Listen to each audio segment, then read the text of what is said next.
扭转乾坤哦，Happy New Year！ 新年快乐！新年快乐！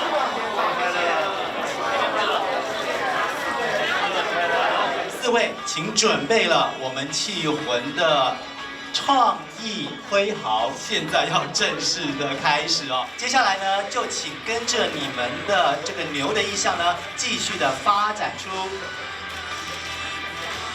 出你们想要给所有影迷朋友的新春的祝福或是祝贺。好，张震，你刚刚第一个先评比的来介绍一下好了，好不好？麦克风，我们来介绍一下对于牛年的一个祝福。扭转乾坤。哦，很棒哎，4个字的意思啊，扭转乾坤，有你的。我就是一个牛字，但是里面其实是蕴含了2个意思，是，就是那个头好壮壮，然后勇往直前，然后另外一个就是这是肌肉，可能看不太出来。希望大家牛年可以身体健康。好的，头好壮壮，身体健康。是，我是今天坐捷运来的时候才知道要画这个东西。虽然你看我今天只有穿一件 T 恤，刚在那个捷运上面紧张的满身大汗，想要我怎么办？是，那我觉得就是用一个最可爱的、最卡通的一个方式。那它是满脸笑意的一只牛，我是希望在新的这一年，每个人都非常的健康，都非常的快乐，都能够笑容满面 ，COVID-19 赶快过去，大家能够恢复正常。谢谢大家。太棒了，笑容满面，恢复正常的生活。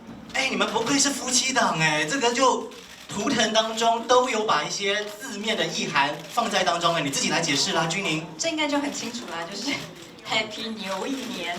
Happy New Year 啊！哇，很棒很棒，给4位这个掌声。头好壮壮，扭转乾坤 ，Happy New Year， 笑口常开一整年。负担蛮大，因为瘦了那么多，就是比较虚啊，比较怕冷，然后又是光头，因为就体重掉下来真的会比较怕冷，然后也比较容易感冒，然后就是对要多多注意这方面，然后营养品要补一下，平常没有在补的，可是瘦到那么多真的是需要。然后我觉得印象比较深刻的是有一整个月都在吃沙拉，就不管哪一餐都是沙拉这样，吃了一整个月，所以那个便利商店的沙拉我都蛮熟。